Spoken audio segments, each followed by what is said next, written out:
美国想污蔑中国，不料却闹出了一个大笑话。泽连斯基亲自出面为中方证明。各位好，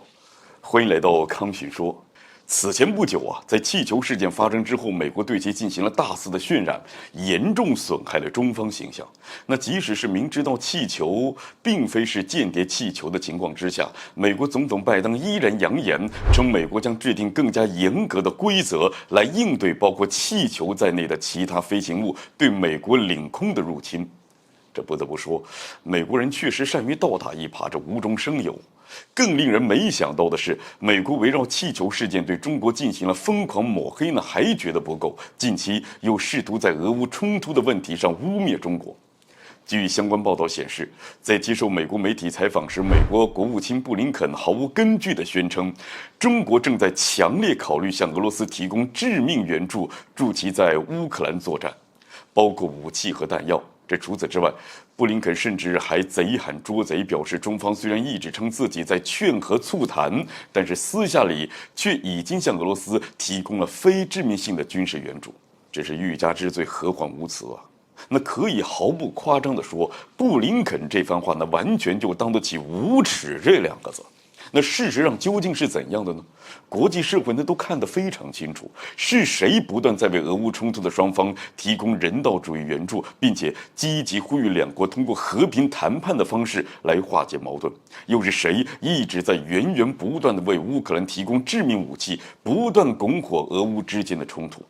所谓的中国为俄罗斯提供致命援助，我们已经数不清美国炒作过多少次了。但实际上，这只是美国单方面的无中生有罢了。不过呢，这估计拜登政府也不会想到就在美国大肆造谣污蔑中国的情况之下，乌克兰总统泽连斯基这一次是做出了一个正确的选择，亲自站出来为中方证明了，那直接让布林肯的言论成为了一个大笑话。泽连斯基在接受意大利媒体采访时就明确地表示，乌克兰目前在战场上并没有发现来自中国的武器，这可谓是狠狠地打脸美方啊！由此咱们也可以看出，泽连斯基在对华问题上还是保持了清醒的认识，而并非像在其他问题那样对美国是言听计从。此外，泽连斯基还对媒体表示，对于乌克兰来说，最重要的就是中方在这一场战争当中不支持俄罗斯，而中方显然也是意识到了中俄结盟将会爆发世界大战。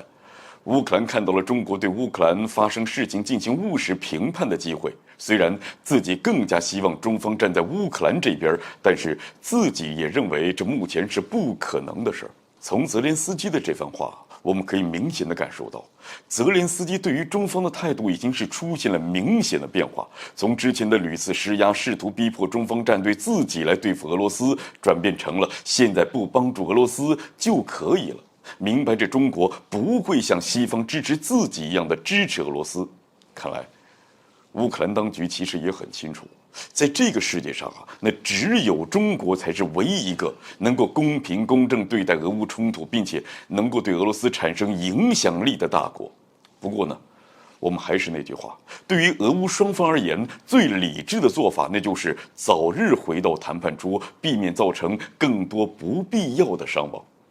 好了，本期节目就进行到这儿，欢迎点赞转发，留下您的精彩评论。